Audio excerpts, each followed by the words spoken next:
पण या सगळ्या काळात बहुजनांसाठी काम करत असताना महाराजांनी वेदोक्ताचा जो उल्लेख मगाशी सरांनी केला की त्यांच्या दत्तकाई साहेबांचं निधन झाल्यानंतर ज्या पद्धतीने पंचगंगेवरती सगळ्या भटभिक्षुकांनी त्यांच्या विरोधात आंदोलन केलं की आमची वतनं आधी परत द्या तर आम्ही आईच्या अंगाला हात लावू सगळे मर्तिकाचे संस्कार करण्यासाठी. आणि महाराजांचं म्हणणं एवढंच होतं की तो आपला तात्विक मतभेद आहे.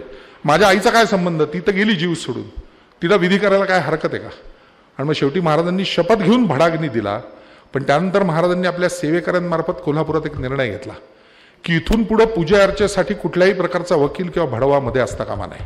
मला जे काही पाहिजे माझ्या सगळ्या लोकांना देवापर्यंत जाता आलं पाहिजे, पूजा अर्चा करता आली पाहिजे. आणि सेवेकरांना सांगितलं सगळ्यांना शिकवा श्लोक बीक सगळं. त्यामुळे कोल्हापूरमध्ये करवीरमध्ये एक भयंकर गोंधळ झाला. आणि होणारच हो, काय करणार. कारण व्हायचं असं की एखादा नावी सकाळी उठल्यानंतर लोकांचे केस कापतोय, घेरे व्यवस्थित सगळं वस्त्राने हे करून छान तुळतुळीत सगळं करून देतोय. संध्याकाळी कोणतरी यायचं, हे चल ना बाबा गोरज मुहूर्तावर लग्न लावायचं माझ्या पोरीचं, होय. लगेच कापडं बिपडं बदलून शुद्ध होऊन तो जायचा, हातात कागद घ्यायचा, शिकवलेला पंचा धरायचा मध्ये, आणि मग तर देव लग्न असं म्हणत तिथं लग्न लावायचा, कनवटीला भिक्षा लावायचा, ती मिळालेली दक्षिणान परत यायचा. एखादा कुठेतरी चांभार दिवसभर केकताडाकडनं मिळालेलं कातड कापून वाहना शिवतोय, कोणाच्या अंगठे बसवतोय, काय करतोय. मध्यरात्री बोंबलत द्यायचं, शिवा कुठे, हे काय खाल्ल्या अंगाला आहे, चल केले का म्हणले. म्हातारी गेली तिचे ईदी करायचे. शिकलेलं असायचं त्या विषयातलं, सेवेकरांनी शिकवलं. तिथे जाऊन ते सगळे विधी पिंडदान सगळं करायचं, अर्घ्य बिर्घ्य द्यायचं, ते सगळं तिळबिळ सगळं, आणि त्याचे पैसे घ्यायचा निघून यायचा. झालं असं की बहुजन समाजातली लोक पूजा लावतायत, सत्यनारायण सांगतायत, हे करतायत. झालं ना, आता भिक्षुकांना मिळणार कुठनं. मग भयंकर गदारोळ झाला की अरे हे सगळं बरोबर नाही. आणि मग महाराजांकडे त्यांचे 2 प्रतिनिधी भेटायला आले. मला आजही असं वाटतं की आपण नेहमी म्हणत असतो सामान्य माणसांच्या अनेक गोष्टी या लाल फितीमध्ये बंद असतात. राज्यकर्त्यांनी जर निर्णय घ्यायचा असेल तर तो सामान्यांच्या विचारसरणीतनं कसा घ्यावा त्याचं उत्तम उदाहरण हे असं म्हणावं असं वाटतं. ते प्रतिनिधी आले आणि त्यांनी महाराजांना पत्र दिलं की ब्राह्मण सभेने एक पत्र तयार केलेलं आहे. पत्रात त्यांनी असं म्हणलं होतं की तुम्ही बहुजनांना सगळे पूजा अर्चेचे अधिकार दिलेत, आम्हाला मान्य आहे. महाराज म्हणले चला एक पाऊल पुढे तर आला. म्हणले आता नाही म्हणले, पण आम्हाला असं म्हणायचं तुम्ही जे म्हणता की वेदोक्त पद्धतीने सगळी विचारसरणी झाली पाहिजे, आमचंही तेच म्हणे वेदोक्त पद्धतीनेच झालं पाहिजे. आणि वेदांमध्ये असं म्हणलंय धर्मोश्चर्या जगन्यो वर्णा पूर्णम वर्णम आपद्यते जाती परिवृत्तो. म्हणजे कोण कुठल्या घरात जन्माला आला याच्यावरती त्याचं वर्ण ठरत नाही, तर तो काय कर्म करतो याच्यावरती ठरतो. त्याने डॉक्टर बाबासाहेब आंबेडकरांनी अभ्यास केला म्हटल्यानंतर ते महार वतनाचे ठरत नाहीत, ते ब्राह्मण ठरतात. आणि बाजीराव भटाच्या घरात जन्माला तलवार चालवली म्हणून तो क्षत्रिय ठरतो. वर्णव्यवस्था ही त्या पद्धतीने वर्णित केलेली आहे वेदांमध्ये आणि त्याप्रमाणे त्याचं काम चालतं. तर म्हणले आम्हाला ती वर्णव्यवस्था मान्य आहे. महाराज म्हणले मग नाही, पण मग ती वर्णव्यवस्था कशासाठी झालेली आहे की जे तुम्ही करता कला काय जे शिकता ते तुमच्या अर्थार्जनासाठी, पोट पाण्यासाठी. महाराज म्हणले बरोबरच आहे. म्हणजे आम्ही पूजा अर्चा वगैरे सगळं जे काय मंत्र शिकलोय त्यातनं आम्ही लोकांना पूजा सांगतो आणि त्यातनं आम्हाला दक्षिणा मिळते, म्हणजे आमचं पोट चालतं, अर्थार्जन आहे. महाराज म्हणले बरोबरच आहे. झालंय असं म्हणजे तुम्ही त्यांना शिकवताय, त्यामुळे आता झालंय असं तो त्याचं चांभार असल्याचेही पैसे कमवतो, नाभी असल्याचेही कमवतो आणि पूजा सांगतो त्याचीही दक्षिणा मिळवतो. अरे म्हणले त्यांनी पूजा सांगितली म्हणून मिळवतो, तसं नाही म्हणले, पण ते आमच्या अर्थार्जनाचं आहे ना. महाराज म्हणले बरोबरच आहे. म्हणून आमचं मत असं आहे, त्या पत्रात त्यांनी म्हटलं होतं पूजा अर्चा सांगायला हरकत नाही, त्यांनी मिळणारी दक्षिणा ब्राह्मण सभेकडे जमा करावी, कारण ती आमच्या पोटाची आहे. महाराज म्हणले भले शाबास. महाराजांनी प्रतिनिधीला एकदा बघितलं, म्हणले जरा प्रश्न विचारू का 2 म्हणले. म्हणलं विचारा की.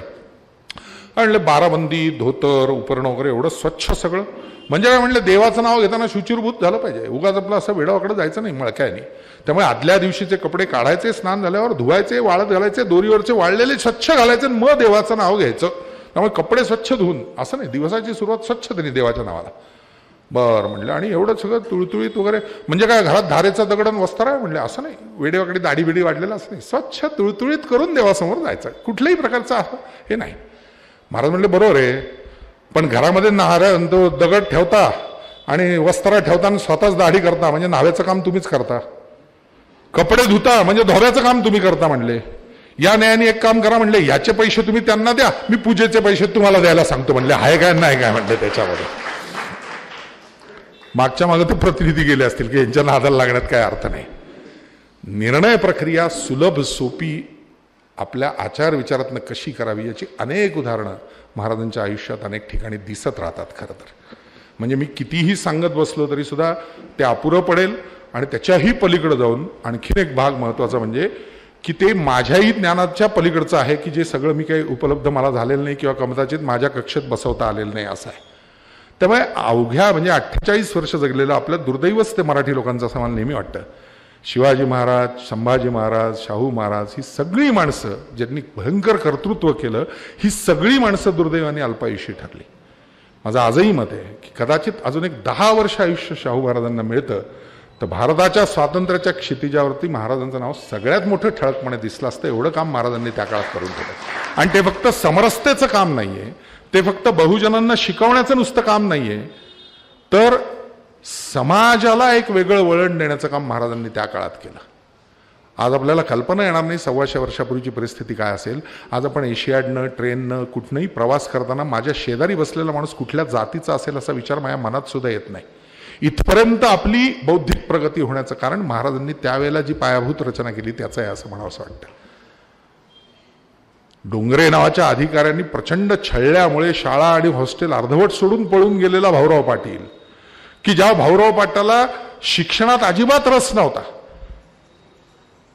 भाऊरावाच्या आईने येऊन विनंती केली म्हणून ठेवून घेतलं. तो जैन म्हणून वेगळं पीठ तिला त्या काळामध्ये महाराजांनी घरनं द्यायला लावलं, की बाबा हिला आपल्यासारखं चालत नाही वाशाट, तिला वेगळं पीठ देऊन जागवा, तिचं पोरगं इथं शिकायला आलंय. वाड्यावरती लावून घेतलं त्याला युवराजांना कुस्ती खेळण्यासाठी. का? कारण भाऊराव नापास झाला 2 वेळा. महाराजांकडे त्यांनी तक्रार केली की मला पुढच्या वर्गात मास्तर घालतच नाही, कुलकर्णी मास्तर जरा बघा बरं. महाराजांनी कुलकर्णी मास्तरला बोलवलं. कुलकर्णी मास्तर पण किती कडक आणि खरा असेल. तो म्हणला ह्याला पास करू? अजिबात नाही म्हणले. एक वेळ तो ज्या बाकावर बसतो तो बाक मी पुढच्या वर्गात पाठवीन, पण ह्याला नाही म्हणले. मग महाराज म्हणले एक काम करा, तू आपला कुस्ती आवडते ना तुला, तू माझ्या युवराजांना शिकायला राहा. तो भाऊराव डांबर प्रकरणामुळे दुर्दैवाने डोंगरेंनी त्रास दिल्यामुळे पळून जातो. आई महाराजांकडे रदबदली करते म्हणून भाऊरावला ती बोलवून घेते परत. पुन्हा आशंका येते मनात भाऊरावच्या की जर चुकून डोंगराच्या हातात सापडलो परत असाच मार खायला आणि तुरुंगण सगळं जर आलं तर काय करायचं. म्हणून त्या अवस्थेत चालत्या रेल्वेतनं भाऊराव उडी मारतो. पाय आधू होतो. आयुष्यभर जी काठी घेऊन कर्मवीर वागले त्याचं एकमेव कारण ती रेल्वेतली उडी होती, ज्यामुळे त्यांचा पाय सगळा दुखावला. पण महाराज त्याला बोलवून घेतात. सगळ्या राज्यकारभारात तुझ्या बाबतीत थोडीशी अनास्था झाली, हे आईने तुझ्या लक्षात आणून दिलं. म्हणले आमच्या जे काय झालं असेल ते प्रकरण विसरून जा, डांबर प्रकरण वगैरे सगळं.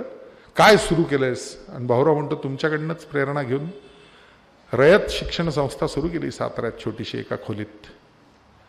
महाराज दिवाळीच्या दिवशी त्याच्याशी बोलत असतात आणि महाराज म्हणतात मग काय तुझ्या शिक्षणाचं सगळं चिन्ह काय ठरवलंयस, काय दाखवणार आहेस तू? तो म्हणला अजून कुठं घेतलंय. आणि बोलता बोलता महाराज म्हणतात अरल्या का आपण कुठं बसलोय बघ भाऊराव, अशा वृक्षाच्या खाली बसलोय की जो वृक्ष आपल्या संस्कृतीचं जगण्याचं प्रतीक आहे. त्याच्या पारंब्याखाली येतात, त्याचीच मुळं होतात, पुन्हा त्यातनं नवीन वृक्ष येतो. जीवन असं अव्याहत चालू राहत असतं हे दाखवणारा हा वटवृक्ष आहे. हेच का नाही चिन्ह घेत शिक्षणाने? हेच तर अव्याहतपणे चक्र चालू राहतं ना आयुष्याचं बुद्धीनी. आणि सहजगत्या रयतला वटवृक्ष मिळून जातो शाहू महाराजांच्या बोलण्यातनं. आणि आज 5 लाख विद्यार्थी रयतमध्ये जे शिकत असतात ते त्या बोधचिन्हाच्या खाली शिकत असतात, ज्या बोधचिन्हाच्या जवळ रयतेच्या राजाचं आणि रयतेच्या कर्मवीराचं मिलन झालेलं असतं. आपल्याला ह्या इतिहासातल्या गोष्टी जसजशा कळत जातात असं लक्षात येतं की अरे माणसाने केवढं काम करून ठेवलं, कुठल्या कुठल्या क्षेत्रात करून ठेवलं आणि कशा पद्धतीने विचार करून ठेवलं. 1902चा सगळ्यात मोठा 50% आरक्षणाचा विषय आज 33% महिलांचं आरक्षणही खऱ्या अर्थाने लागू होऊ शकत नाही. वेगवेगळ्या गावांमधल्या सरपंचांच्या वगैरे निवडणुका होतात, नावाला त्या बाईला उभं केलेलं असतं, नवराच राजकारणातला असतो. मग तिचा चेहरा आणि तो मागणं काम, खऱ्या अर्थाने ती काम करूच शकत नसते कारण तिला ती मोकळीकच नाही. त्या काळात तर स्त्री लांब बहुजनांमधल्या लोकांनाही हे करणं शक्य नव्हतं. अशा वेळेला 50% आरक्षण आपल्या सगळ्या करवीर प्रॉव्हिन्समधल्या सगळ्या अधिकार ग्रहणाच्या क्षेत्रांमध्ये देणं वेगवेगळ्या, ही सोपी गोष्ट नव्हती. आणि ती ज्या काळात दिलंय तो इतिहासही फार महत्वाचा आहे. किंग एडवर्डच्या राज्यारोहण समारंभासाठी महाराज इंग्लंडला गेलेले होते. वेगवेगळे संस्थानिक गेले होते कारण 2/3 जगावर राज्य करणारी राणी तिचा सुपुत्र राज्यावरती बसणार, त्याचं राज्यारोहण समारंभ. त्यामुळे अनेक लोक गेले होते, त्यात महाराजही होते. 90 प्रतिनिधी भारतातनं गेल्याची नोंद आहे वेगवेगळे त्यासाठी. बकिंगहॅम पॅलेस जो आपण म्हणतो, जिथनं राणींनी राज्य केलं, जिच्या राज्यावरचा सूर्य मावळायचा नाही असं म्हणलं जातं, तिथे महाराज गेले राज्यारोहणासाठी. राज्यारोहण समारंभ झाला. आपण शिवाजी महाराजांच्या भालजींनी केलेल्या याच्यापासून ते अगदी जाणता राजापर्यंत सगळं बघत असतो की तिथे ते नजराणे नंतर दिले जातात आणि मग हात लावून ते स्वीकारले जातात शिवाजी महाराजांकडे. ही त्यांचीच प्रथा आहे, ब्रिटिशांचीच. वेगवेगळे लोक किंग एडवर्डला नजराणे देत होते. कुणी कुर्निसात करत होतं, कुणी बो डाऊन करत होतं, कुणी गुडघ्यावर बसत होतं, वेगवेगळ्या पद्धतीने. कुणी त्याच्या हाताचं बसून चुंबन घेत होतं. ज्या काही पद्धती असतील वेगवेगळ्या पद्धती. महाराजही गेले नजराणा द्यायला. पण महाराजांनी नजराणा दिला आणि शेकहँडसाठी हात पुढे गेला. हा भागच विचित्र होता की हा कोण माणूस शेकहँडसाठी काय हात पुढे करतो. अहो 2/3 जगाचा राज्यकर्ता आज राज्यारोहण समारंभाने बसलाय, हा शेकहँडला हात पुढे करतो. म्हणून त्यांना सांगितलं गेलं की हो तुम्ही मांडली का, बोडाऊन, मान खाली वाकवा. महाराजांनी तिथंच उत्तर दिलं, as he is the king sworn in, I am also the king of Maratha spread all over the world म्हणले. So one king can lay down in front of another king, let my neck cut. माझी मान तुटली तरी चालेल, नाही वाकणार म्हणजे, काय करायचं ते करा. महाराजांना चौकशी समितीला सामोरं जावं लागलं, स्थानबद्ध केलं गेलं एका ठिकाणी.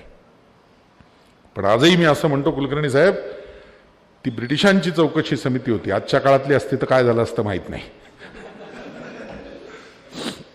त्या चौकशी समितीला सामोरे गेले आणि त्यातून नंतर ताऊन सुलाखून बाहेर पडले. कारण त्यांच्या असं लक्षात आलं की हा माणूसच वेगळा आहे. भले जगाच्या नकाशावरच्या एवढ्याशा हिंदुस्थानच्या, एवढ्याशा महाराष्ट्रातल्या, नखा एवढ्या पश्चिम महाराष्ट्रातल्या एका प्रॉव्हिन्सचा हा राजा असेल, पण हा ब्रिटिशांची सगळी शिक्षणापासूनची धोरणं राबवतोय, सगळी आधुनिकतेची धोरणं राबवतोय, मानवाला जे जे म्हणून चांगलं करण्यासाठी उपयुक्त आहे ते सगळं करण्याचा याचा प्रयत्न आहे. त्याचबरोबर महत्वाची गोष्ट म्हणजे याच्या राज्यावरचा भगवा उतरलेला नाही.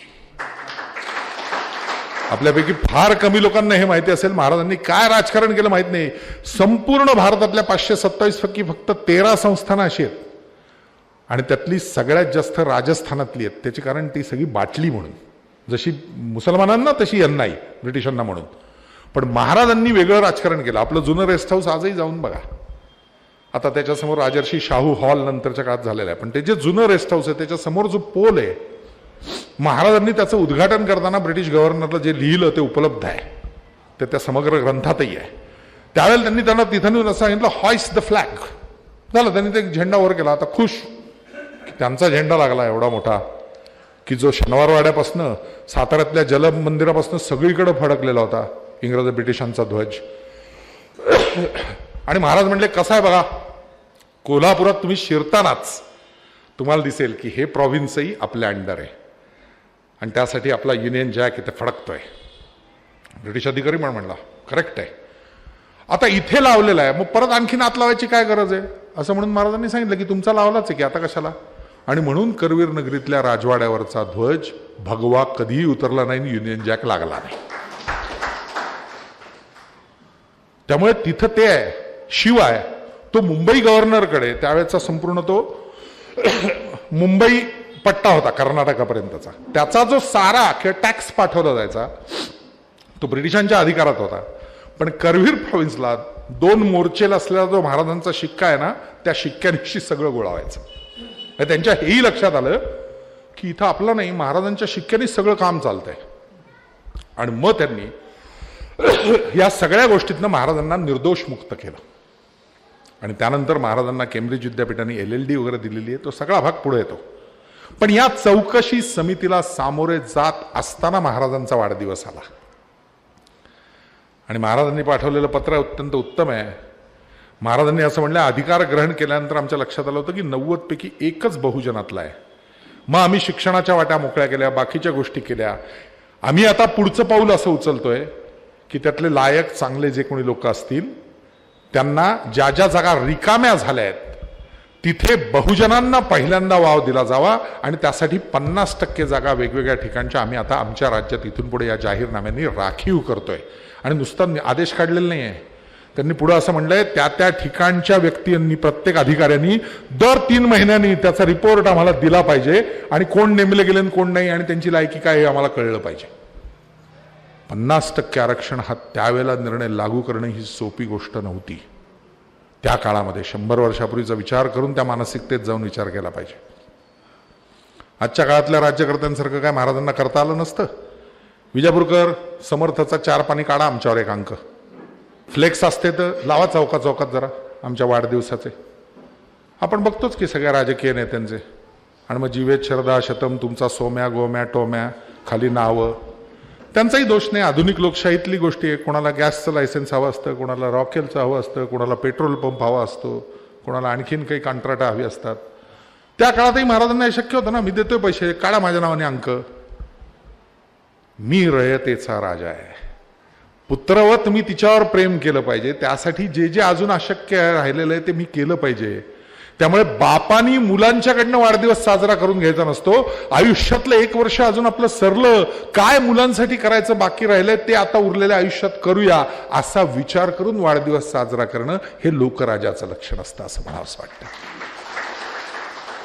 असा कायदा त्या काळात करून महाराजांनी तो निर्णय घेतला.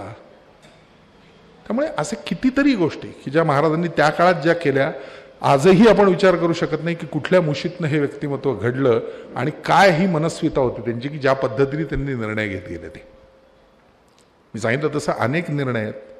या आपल्या गणपती तिथलं जे वडगाव पेठ वडगाव आहे पुण्यामधल्या ऑलिम्पिकचं जे सेंटर आहे तिथे एक छोट्याशा घटनेचा उल्लेख आहे फक्त. त्यावेळेला आपल्याकडनं फारशी लोक कोणी जायची नाहीत ऑलिम्पिकला वगैरे कशालाही. महाराजांच्या मागे एक माणूस लागला बेळगावकडनं आलेला होता. मला जरा पैसे द्या, मला ऑलिम्पिकला जायचं, मला पैसे द्या ऑलिम्पिकला जायचं. अरे लेका म्हणले वय काय तुझं? 32. हायला म्हणले ह्या वयात तू जाऊन काय पळणार तिथं मॅरेथॉन? काय येडा आहे काय म्हणले. लोक 16, 17, 18व्या वर्षापासून 20, 22 तरुण असतात तेव्हा पळतात. 41, 42 किलोमीटर पळणं सोपं आहे का म्हणले. आधी तेवढं येतं का दाखव. दुसऱ्या माणसानं सांगितलं महाराज त्याला येतं का.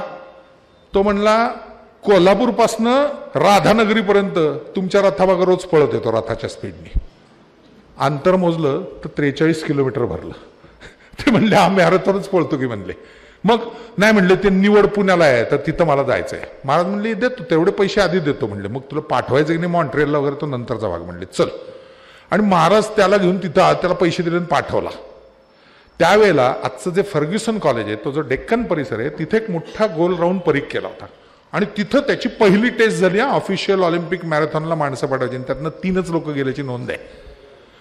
आणि ते गोल गोल फिरायचं. बरं आता ते काय तेवढं अंतर नव्हतं म्हणून ठरलं होतं काय की एक 20 किंवा 22 फेऱ्या काहीतरी असतील तेवढ्या सगळ्या करायच्या म्हणजे बरोबर ते व्हील तेवढं काहीतरी. ते 2 किलोमीटर असेल तर ते 42 किलोमीटर असं काहीतरी व्हील अंतर. पहिलं ऑब्जेक्शन तिथल्या सगळ्या परीक्षकांनी घेतलं याला नाही पळता येणार म्हणले. का? म्हणले पायात बूट नाही त्याच्या. तो म्हणला आता सवयच नाही मला ते काय तपकिरी बूट बीट वगैरे. आपण आयुष्यभर रानावनात अशाच फिरलोय पायांनी. महाराजांनी मध्यस्थी केली. तो कसा पळणार आहे त्याचा संबंध आहे का. पळणं महत्वाचं आहे म्हणले. त्याला पळू द्या म्हणले आज. नंतर तो दुसरा आणखीन पुढे आला अडगा. तो म्हणला फेटा नाही काढणार. आणि म्हणले फेटा काय नाही काढणार. फेटा काढून पळणार म्हणला कोल्हापूरची शान आहे फेटा नाही काढणार म्हणला. आणि तिथली नोंद फार गंमतशीर आहे की कदाचित त्याचं त्यावेळेच्या निवड चाचणीतलं रेकॉर्ड झालं असतं. ते गेलं का तो दुसरा आला. त्याचं कारण काय माहिती का. महाराज निवड चाचणी बघायला त्याची बसले होते. प्रत्येक फेरी पूर्ण झाली ना तो सुरुवातीला जोरात धावत होता. पहिला होता तो. प्रत्येक फेरी पूर्ण झाली की महाराजांपाशी थांबायचं म्हणायचं मुद्रा करून पाहिला आहे बरं का आणि मग पळत सुटायचा. हे दर फेरीला थांबून करायचा आणि त्याच्यात तो दुसरा आला. पण अशा माणसाला सुद्धा काय तुला मदत हवी ती घे. पुढे ते बूट घालून त्याला काही तिकडे पळता आलं नाही त्या थंडीत कारण त्याला सवयच नव्हती त्या बुटांची. ते सगळं कुठं काही घडलं नाही. पण कोण कुठला एक माणूस माझ्या रथामागं पळत येतो. अशा रथामागं येणाऱ्या किती लोकांना मदत केली असेल. एक नागडं पोरगं पळत येतं रथामागनं हौशीनी म्हणून महाराजांनी ज्याला उचलून घेतलं तोच नंतरच्या काळात केएल मोरे म्हणून पहिला खासदार झालेला असतो या कोल्हापूरचा. हे आपल्या लक्षात येत नाही. असंच उचलून घेतलेलं नागडं पोरगं बहुजनांमधलं. त्यामुळे ही जी मनस्विता होती महाराजांची ती फारच वेगळ्या पद्धतीची होती. आणि त्याच्यामध्ये आजच्या काळासारखं किंवा जातीपातींमध्ये वगैरे महाराज होते असं म्हणण्याला काही अर्थ नाही. त्याचं कारण असं ज्या वेळेला ब्राह्मण घाटाची मोडतोड करून मराठे मंदिरामध्ये घुसले त्यानंतर महाराजांनी रेग्युलर त्या 18 मुलांना शिक्षा केलेली आहे पूर्णपणे की म्हणले देवीचं पावित्र्य हे त्या पद्धतीनेच राहिलं पाहिजे. हे नाही चालणार म्हणले मला तुमच्याकडनं झालेलं. त्याच्यावरती चिडून प्रबोधनकारांनी बांबाबाईचा नायटा नावाचा अग्रलेख लिहिला. महाराजांना तो गुरुच मानायचा म्हणजे प्रबोधनकार ठाकरे त्या काळात. ते कोदंड टोपण नावाने लिहायचे आणि महाराज कधीही त्यांना ठाकरे म्हटले नाहीत. महाराज कायम त्याला कोदंडा वांडा अशी झाक मारायचे. महाराज म्हणले आधी इकडे अग्रलेख लिहिणं ठीक आहे, पण राज्यकर्ता म्हणून मी घेतलेली भूमिका योग्य कशी आहे जर पाहायचं असेल तर वाचून बघ एकदा सगळं. आणि मग किंगक्राफ्ट आणि प्रिसक्राफ्ट वाच असं त्याला सांगितलं, म्हणजे तुला कळेल धर्मसत्ता आणि राजसत्ता यांचा काय संबंध असतो. जागतिक पत्रकारिता तुला जर खरंच करायची असेल कोदंडा तर हे सगळं वाचलं पाहिजेस. मला अजूनही आठवतंय प्रबोधनकारांची भूमिका कोण करणार असा एक दिवस अचानक मला फोन आला. मी पुण्यात आपल्या घरी, मी बाळासाहेब बोलतोय. म्हटलं कोण बाळासाहेब? कारण आपलं बाळासाहेब असे अनेक बाळासाहेब ना. ठाकरे. अरे बापरे. म्हटलं बोला काय? हा ते मला कळलं. ते ते ते कोण करताय भूमिका? म्हटलं नाही अजून ठरलं नाही. ते गेटअप करून मला फोटो पाठव मग मी ठरवीन म्हणले. मी आपलं वालावलकरांना सांगितलं. मग जी काय 2-4 माणसं होती त्या सगळ्यांचे फोटो करून आम्ही पाठवले. मग एक दिवस मुंबईत मातोश्रीला आम्ही 5-6 जण भेटायला गेलो. आता कोणालाही आत पाठवायचं नाही, माझं महत्त्वाचं काम आहे असं म्हणून आम्हाला मातोश्रीत एका खोलीत त्यांनी बसवलं. मोहन गोखलेचं नाव त्यांनी त्यावेळेला अभिनेता त्याचं फायनल केलं होतं की हा करेल माझ्या वडिलांची भूमिका. आणि मग आम्हाला अजूनही आठवतंय 1 तास त्यांनी त्यांचे वडील काय होते हे सगळं समजावून सांगितलं. प्रबोधनकारांनी नंतरच्या काळामध्ये जे काही सगळं लिखाण केलेलं आहे, ज्या पद्धतीने रंगोबापूजीचं चरित्र लिहिलं, त्यासाठी खाजगीतनं महाराजांनी शेवटच्या क्षणी पैसे दिले, हा सगळा इतिहास नंतर प्रबोधनकारांनी लिहून ठेवला आहे. आणि मला अजूनही आठवतंय सगळ्यात महत्त्वाचं म्हणजे त्यावेळी राज्यकर्ता म्हणून मोठा नव्हता उद्धव, पण उद्धव ठाकरेंना असं बोलवून बाळासाहेबांनी सांगितलं होतं ती पुस्तकं आणून दाखव माझी. आणि ते असं ते काळ्या कलरचं त्या काळात ते असं ह्याचं कव्हर करायचं ना, ते असं मेणाच्या ह्याचं मोठं, असे 2 ग्रंथ हे माझ्या वडिलांना शाहू महाराजांनी दिले. हे तोंडपाठ होते शाहू महाराजांचे म्हणले की हे अभ्यास कर म्हणून माझ्या वडिलांना त्या काळात दिलं होतं. त्यामुळे किती विषयांमधला अभ्यास केला असेल, कशा पद्धतीने केला असेल. कुठेतरी रघुनाथराव दिवाण आणि बाकीचे लोक रोज वर्तमानपत्र वाचून दाखवत आहेत. त्या वर्तमानपत्रात राऊंड रोडन शिष्येचा लेख वाचल्यानंतर अचानक महाराज विचारतात हा कोण आहे? आहे म्हणले कुणीतरी भीमराव आंबेडकर नावाचा माणूस आहे म्हणले. पोरग आहे यंग. काय करतं? मुंबईला असतं. मुंबई युनिव्हर्सिटीमध्ये BA ला ऑनर्स घेऊन पहिलं आलंय. महाराजचं पोरग आहे पण ते लिहितं हे सगळं असले पेपर चालवतं. होय शोधा म्हणले त्याला. आता त्याला शोधा म्हणजे कुठनं शोधा? मग दत्तोबा पवार म्हणला मी ओळखतो त्याला, पोरळला राहतो पळबावडीच्या चाळीत. होय चला म्हणले. आता आपण आजच्या काळात बघतो 10वी-12वीचे रिझल्ट लागतात, मुलं उत्तम यश मिळवतात, 90-95% मिळवतात. आणि मग नगरसेवक, आमदार, खासदार त्यांची कौतुकं करतात. मग त्यासाठी ते असे बक्षीस समारंभ की तुमच्या मुलाचा सत्कार विशेष हे पालकही आपल्या कौतुकाने घेऊन जातात. आणि जो 10वी पण पास नसतो, पण राजकारणात त्याची संबंध नाही ना, शिक्षणाचा आपल्याकडे काही संबंध नाही राजकारणाचा, तेव्हा असा माणूस पत्राबित्रा देऊन फोटो घेत असतो 98% मिळालेल्या मुलाचा. आता त्या काळातला विचार केला तर महाराजांना शक्य होतं ना. कोण आहे तो? भीमराव आंबेडकर. आणि त्या पोराला तो काय त्यावेळेला डॉक्टर भीमराव आंबेडकर झालेलं नव्हतं, भीमा आंबेडकर होता साधा. आणि म्हणले कुठे ते 22-22 वर्षाचं पोरग त्याला उचलून आणि कोल्हापुरात करू एक सत्कार. पण महाराज दत्तोबा पवारला घेऊन मुंबईला जातात त्याला शोधत. परळला पोळवावडीच्या चाळीत जातात, विचारतात दत्तोबा कुठं राहतो रे तो पोरगा? आता हितच राहतो एवढंच माहिती आहे म्हणले. अरे हितच राहतो असं असतं का म्हणले? 8 बिल्डिंगा 3-3 मजली 600 कुटुंब चाळीतली, याच्यात कुठला भीमराव बघायचा? महाराज बॉम्बला लागतात मोठ्यांना चौकात. भीमराव. एक जण म्हणतो कुठला भीमराव? म्हणजे इथं 5 भीमराव आहेत म्हणले. मग म्हणले ते शिकणारं, हा म्हणले ते मुंबई विद्यापीठात शिकणारं भीमराव, हुशार भीमराव समोरच्या बिल्डिंगीत 3ऱ्या मजल्यावर कोपऱ्यातल्या खोलीत राहतो. महाराज त्या चाळीत त्या ह्याच्यात जातात. ते कोल्हापूरचा राजा तिथे जातो. ते फाटक्या तुटक्या आरशामध्ये वस्त्रांनी तो 21 वर्षाचा भीमराव दाढी करत असतो. तो बघतो म्हणतो अगो बाबा कोण? कोल्हापूरचे महाराज, यावं का म्हणतो.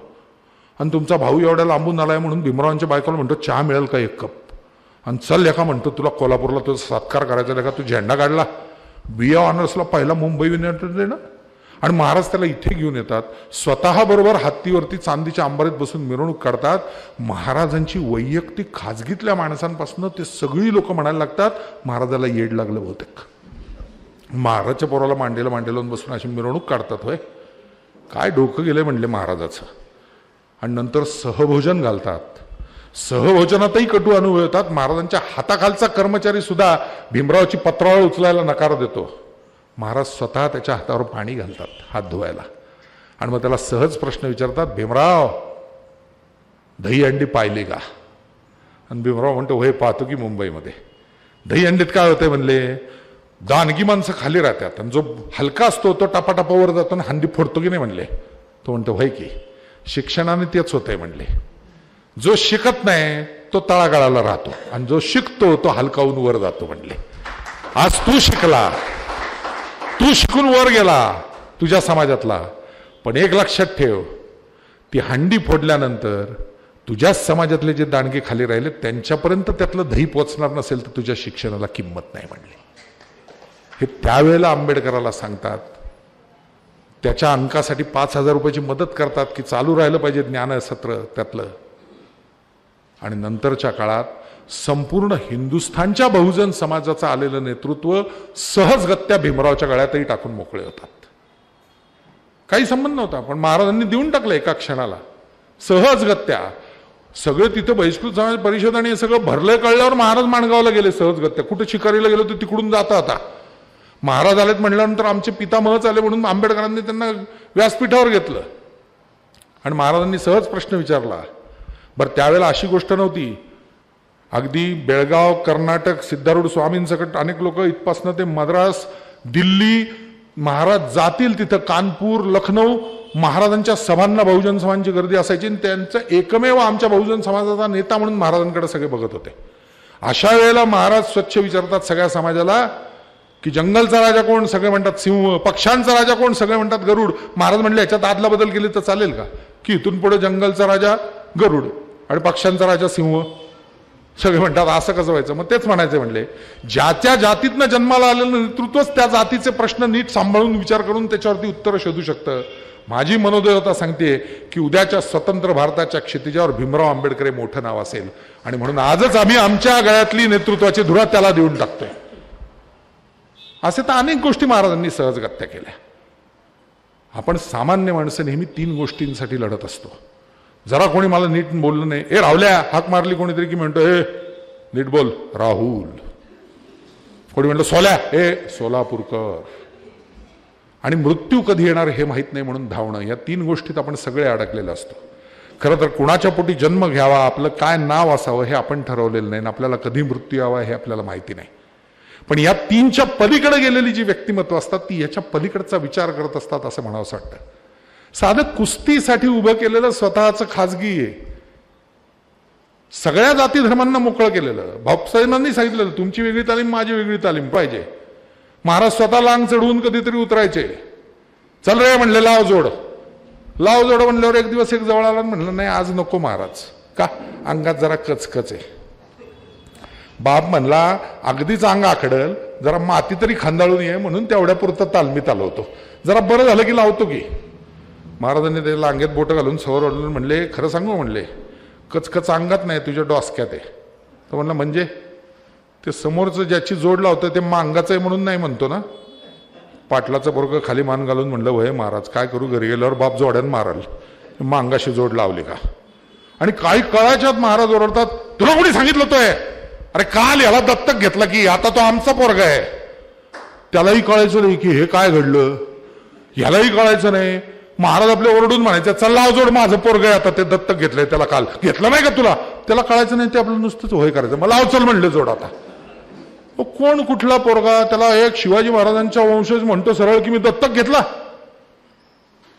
आपण आपल्या हातात नसलेल्या गोष्टींना नको इतके सांभाळत असतो.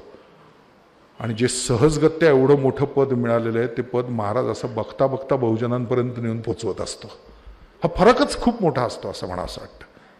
त्यामुळे अशा कितीतरी गोष्टी, खेळ असेल, कविता असेल, त्या काळात जगाच्या नकाशावर हिंदुस्थानचं नाव देणारे म्हणून रवींद्रनाथ टागोरांसारख्या गुरुवर्यांकडे आपल्याकडचा कारकुनी करणाऱ्या कवीला पाठवून दिलं 1000 मुद्रा घेऊन आणि सांगितलं की तू जा. तो म्हणला का काय लेखा म्हणले तुला इथं कशाला ठेवलाय कविता करायला आणि तू कारकुनी काय करतो म्हणले? तुझं घर चालावं म्हणून तुला पद दिलंय म्हणले. तू कविता करणंच अपेक्षित आहे. तुझा तो गुरु आहे ज्याने जगाच्या नकाशावर नाव नेलं, जा त्याला जाऊन माझ्या वतीने पत्र देऊन मानवंदना कर. हा विचारच वेगळा असतो. टप्प्याटप्प्याच्या स्वातंत्र्यासाठी दिल्लीला जाऊन त्यावेळेला इंग्रजी अधिकाऱ्यांशी बोलण्याचं कामही महाराज करत असतात. स्पष्ट शब्दात सांगायचं तर चातुर्वर्ण्याचा पूर्णपणे परिपाक आपल्यामध्ये आहे असा विचार करणाऱ्या गांधींच्या विरोधात पुण्यातनं पत्रकही महाराज काढत असतात की चुकलेत गांधी चातुर्वर्ण्याचा पुरस्कार करून.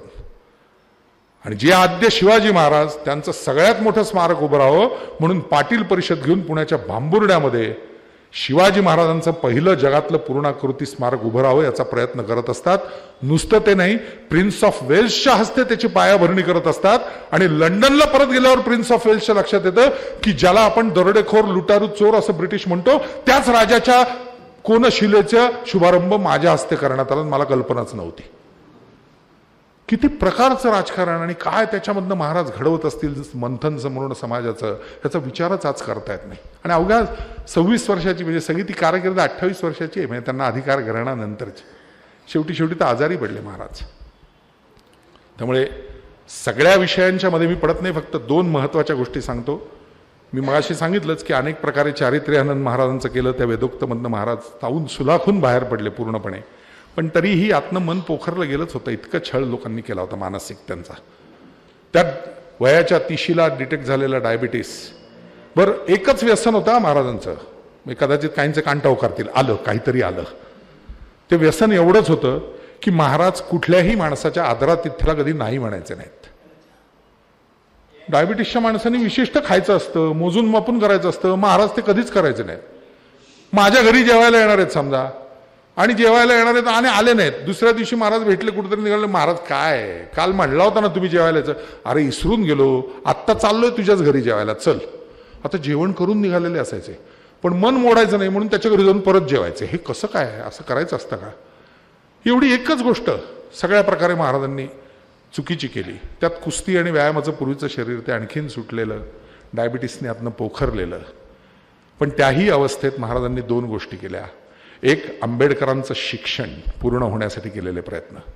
आजही इतिहासात सातत्याने म्हणलं जातं की आंबेडकरांसाठी सयाजीराव गायकवाडांनी खरं तर सगळ्यात जास्त प्रयत्न केले, पण नाही. हे अत्यंत ठामपणे मी सांगतो, कारण त्याची पत्र उपलब्ध आहेत. पहिल्या शिक्षणानंतर आंबेडकर परत आल्यानंतर बडोद्याच्या दिवाणांनी त्यांना पत्र पाठवून सांगितलंय की हे कुठलंही अनुदान नव्हतं, तर तुम्हाला शैक्षणिक कर्ज दिलेलं होतं आणि ते परतफेड करण्यासाठी तुम्ही आमच्या संस्थानात नोकरी करा आणि तुमच्या पगारातनं आम्ही ते वसूल करू. आणि दुसऱ्यांदा ज्यावेळेला गेलेत आंबेडकर, त्यावेळेला महाराजांनी खाजगीतनं पैसे दिलेले आहेत आणि असं सांगितलेलं आहे की कुठल्याही प्रकारची परतफेड अपेक्षित नाही, करवीर प्रॉव्हिन्समध्ये येऊन नोकरीची अपेक्षा नाही, तुझ्या समाजासाठी जे काही भलं तुझ्या शिक्षणातनं तुला करता येईल ते कर, त्यासाठी माझीही मदत आहे. हा फार मोठा फरक आहे. दुर्दैव एवढंच होतं की ते तिकडं शिक्षणाला गेले आणि महाराजांचं निधन झालं. त्याची अख्खी घटना बहिष्कृत भारतपासून सगळीकडे उपलब्ध आहे लिहिलेलं आंबेडकरांनी आपल्या आठवणींमध्ये. आधीच आंबेडकरांचे दोन्ही रीडर त्यावेळेचे त्यांच्या विरोधात होते, ब्रिटिश लोक आणि त्यात हे. त्या परिस्थितीमध्ये आपलं सगळं लवकरात लवकर अभ्यास PhD पूर्ण करायची, याच्या मागे आंबेडकरांच्या नावाने राजकारण करणाऱ्यांनाही तो सगळा इतिहास खऱ्या अर्थी माहीत नसेल की रात्री लायब्ररी 1/4 पैशामध्ये मिळते म्हणून रात्रीचा अभ्यास आंबेडकर करायचे, दिवसा कॉलेज, कमी पैसे मिळतात म्हणून 7 दिवसात फक्त 1 टमरेलभर चहा आणि 10 बटर खाऊन राहायचे. असा संघर्ष करत 4 वर्षाची PhD 2.5-3 वर्षात पूर्ण करण्याचं ध्येय त्यांनी गाठलं. आणि तो गणवेश होता म्हणून ते सूट शिवलेले होते. लोकांना जे वाटतं सवर्णांना उत्तर देण्यासाठी ते कायम धोतर आणि लॉंग शर्टमध्ये आयुष्यभर राहिलेले आहेत. व्हायोलिन वाजवण्याचे कित्येक त्यांचे फोटो उपलब्ध आहेत, त्यांच्या जर्मन मैत्रिणीबरोबरचे वगैरे, नंतरच्याही काळात डॉक्टरेट झाल्यावर. तिथं गणवेश होता तो, आपण शाळेत मुलांना पाठवताना असतो ना तसा. त्यामुळे कंपल्सरी 3 पीस किंवा 2 पीस तरी असला पाहिजे म्हणून 2 कोट शिवून घेतले होते. त्यांचं पत्र उपलब्ध आहे. महागाई आली आहे, घरातनंही खूप कावका होती आईची, तर महाराज माझं सालीनं अनुदान थोडंसं वाढवा, 750 पर्यंत करा, त्यात सगळंच होईल, इथलं घरचं पण. आणि हे पत्र इकडे येत असताना तिकडं तार गेली, शाहू महाराज गेले. आंबेडकरांनी लिहिलंय, मी तर गाशाच गुंडाळा की माझा पोशिंदाच गेला तर आता करायचं काय. पण पाठोपाठ राजाराम महाराजांचं दुसरं पत्र गेलं की कुठल्या गोष्टी माझ्या मृत्यूनंतरही पूर्ण केल्या जाव्यात असं लिहून ठेवलंय. त्याच्यात खाजगीतनं भीमरावाचं शिक्षण केलं जावं, कितीही त्याच्या पैशाची गरज असेल तर ती भागवली जावी असं महाराजांनी लिहून ठेवलंय. आपल्या पत्राच्या विनंतीनुसार पुढचे पैसे पाठवतोय, कुठल्याही प्रकारचा विचार न करता तुमचं शिक्षण फक्त पूर्ण करा असं राजाराम महाराजांनी त्यांना कळवलं. आणि पुढं शिक्षण नंतर त्यांनी ते सगळं पूर्ण केलं. प्रबोधनकारांनी लिहून ठेवलंय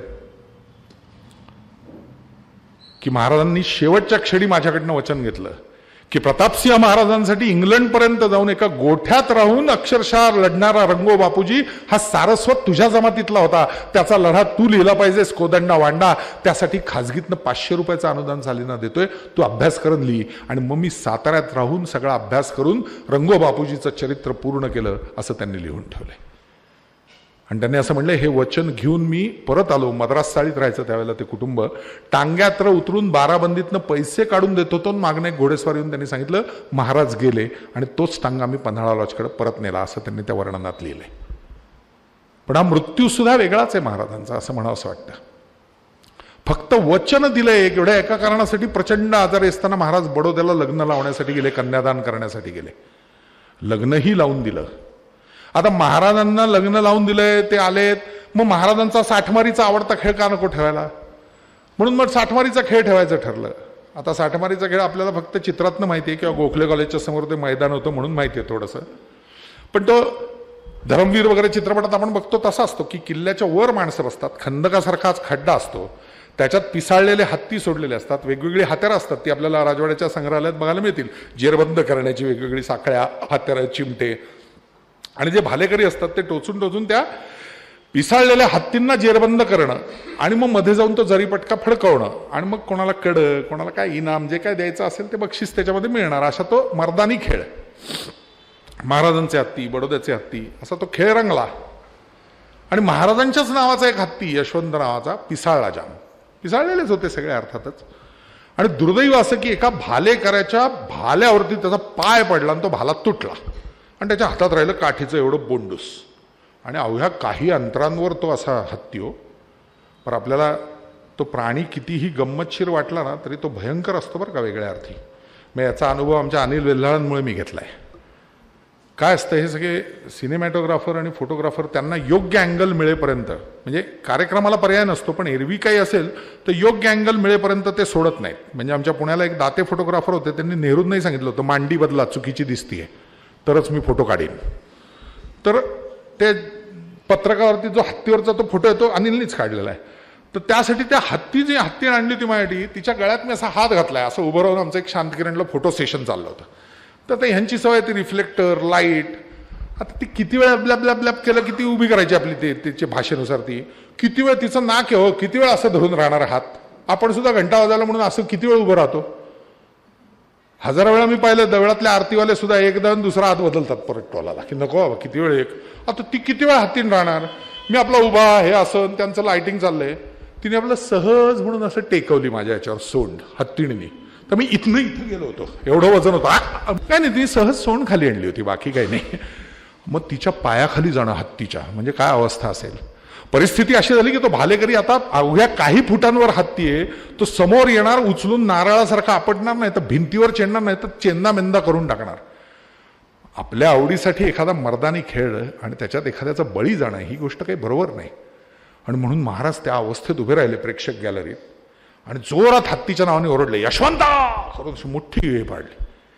आपलंही असं होतं की पूर्ण आपण एक असं भयंकर एकाग्रपणे काहीतरी ऐकत असतो, कोणीतरी एकदम असं ओरडलं की बघतो की काय झालं बाबा. हत्तीचंही तसंच झालं. 6.5 फुटी तो धिप्पाड देह. बरं माप म्हणून सांगतो, महाराज गेले त्यावेळेला छाती होती 63, पोट होतं 78 आणि उंची होती 6.5 फूट. म्हणजे काय देह असेल बघा, विचार करून. असा देह उभा राहून ओरडतोय आपल्या नावाने. तो हत्ती वळला. तो वळला तेवढ्यात त्या भालेकऱ्याला पळून दुसरा हत्यार किंवा चिमटा हातात घ्यायला वेळ मिळाला आणि त्याचे प्राण वाचले. पण 18 वर्ष डायबिटीसमुळे आतनं पोखरलेलं शरीर, 12 वर्ष वेदोक्तामुळे सर्वार्थानी सहन केलेले अटॅक वेगवेगळे, पोखरलेलं मन, या सगळ्याचा परिणाम कुठेतरी होतोच. ते एकमेव किंकाळीने शेवटची ठरावी तसे महाराज कोसळले. तिथनं मुंबईला पन्हाळा लॉजला आणलं. 2-1 तास महाराज राहिले आणि गेले. पण दुसऱ्या दिवशी प्रबोधनकार ठाकरेंनी लिहिलेला अग्रलेख फार महत्त्वाचा आहे असं माझं मत आहे. त्यांनी त्याचं टायटल असं दिलं की आज हिंदुस्थानचा सर्चलाईट गेला. समुद्रामध्ये भरकटलेल्या गलबतांना दिशा दाखवण्याचं काम सर्चलाईट करत असतो. भरकटलेल्या या समाजाला एकत्रित करण्यासाठी सर्चलाईटचं काम ज्या माणसाने केलं तो आज निघून गेला, असं प्रबोधनकारांनी म्हटलेलं आहे. त्यामुळे मी असं मानतो की एवढ्या मोठा राजा, त्याचं काम करायला मिळणं हेच माझ्यासाठी भाग्याचं होतं.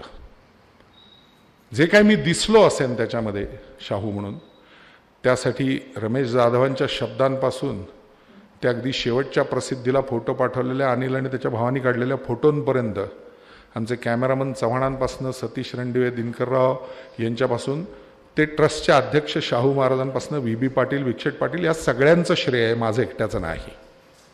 चुकलं जर काही असेल तर ती वैयक्तिक राहुल सोलापूरकरची चूक आहे. परत बघाल आणि कोणाला असं वाटलं नाही हा इतिहास जरा चुकीचा दाखवला किंवा राहुल इथं चुकला आहे, तर ती पूर्णपणे वैयक्तिक माझी चुकी आहे. त्याचं कारण महाराजांच्या नखाची सर मला नाही. ज्या माणसाला कुर्मी परिषदेत कानपूरला ऋषितुल्य राजा आणि राजा असूनही ऋषींचा सगळा वाटणा म्हणून राजर्षी हा किताब दिला गेला, अशा माणसाची भूमिका प्रत्यक्ष करायला मिळणं हेच माझ्यासाठी फार मोठं होतं. मी त्यातली त्यांची मानसिकता लोकांपर्यंत पोचवता येईल का याचाच प्रयत्न जास्तीत जास्त करण्याचा प्रयत्न केला, की त्यातून तो गाळीव इतिहास असं ज्याला म्हणलं जातं, तो सिलेक्टिव्ह इतिहास जो आपल्यापर्यंत पोचलेला असतो त्यातला अत्यंत महत्त्वाचा खरा इतिहास लोकांपर्यंत शक्यतो जावा आणि त्यातून काही किलमिश इतिहासावरची दूर व्हावीत, काही जळमट दूर व्हावीत, त्याच्यावरची धूळ उडावी आणि पुन्हा एकदा लोकांना कळावं की हा समाज एकसंध ठेवण्यासाठी काही वेगळा प्रयत्न करणारा एक राजर्षी होऊन गेला, बोटावर मोजणाऱ्या संस्थानिकांपैकी एक, की ज्यांनी कधीही सिंहासनाचा लाभ स्वतःसाठी घेतला नाही आयुष्याच्या शेवटच्या क्षणापर्यंत. आजही इतिहासात मी शोधतोय की तो कोण होता भालेकरी की जो वाचला. माझी खात्री आहे त्याचे आजचे वंशज सुद्धा त्यांच्या घरात महाराजांचं तैलचित्र, अर्धपुतळा काही ना काहीतरी असेल, घरी आल्यावर हातपाय धुतल्यानंतर पहिल्यांदा त्याला नमस्कार करून आत जात असतील आणि दरवेळेला म्हणत असतील की महाराज तुमच्या किंकाळीमुळे आमचा वंश वाचलाय. त्यामुळे छत्रपती त्या घराण्याचे आद्य, त्यांना असं गडपती असं म्हणलं जायचं, त्या अर्थी मी समाजपती असं शाहू महाराजांकडे बघतो. गडपती म्हणून महाराजांच्या बाबतीत, शिवाजी महाराजांच्या बाबतीत म्हणलं जायचं की लाख मेले तरी चालतील पण लाखांचा पोशिंदा जगला पाहिजे. पण पुढच्या काळात 20व्या शतकात आल्यानंतर त्याचा वेगळा विचार करून लाखांचा पोशिंदा मेला तरी चालेल पण त्यांनी केलेलं कार्य लाखातल्या शेवटच्या माणसापर्यंत पोचणार असेल तर त्याच्या मरणालाही सुगंध येतो असा विचार करून शाहू महाराजांनी काम केलं असं म्हणावं असं वाटतं. ते भाग्य मला लाभलं. याबद्दल ज्यांनी ज्यांनी ते उभं करण्यासाठी मला मदत केली त्या सर्वांचा मी कायम कृतज्ञ आहे. सगळ्यात महत्त्वाचा शाहू महाराजांची भूमिका करायला मिळणं हे शाहू महाराजांच्या कार्याचा गौरव होता. तो मला लोकांपर्यंत पोचवता आला एक माध्यम म्हणून, एक लमाण म्हणून. त्याबद्दलही मनपूर्वक मी कृतज्ञ आहे. आणि म्हणूनच फक्त कदाचित हाही एक नवीन इतिहास असेल की मालिका सुरू होत असताना, कवाळे महापौर असताना हाच विषय मांडायला याच सभास्थानी पण त्या जागेवरनं बोललो होतो. त्यावेळेला मी आलेलो होतो. कदाचित विषय बरेचदा व्याख्यानमालांमध्ये 39 वर्षात तेच आले असतील पण विषय आणि वक्ता दोन्हीही एकच असणं असाही इतिहास आज या निमित्ताने या खांडेकर व्याख्यानमालेत 39 वर्षात घडला. त्याबद्दल या सर्व संस्था चालकांचे, करवीर वाचन मंदिराचे मनपूर्वक आभार मानतो आणि राजर्षी शाहू महाराजांना ही भावसुमनांजली, शब्दसुमनांजली समर्पित करतो. धन्यवाद.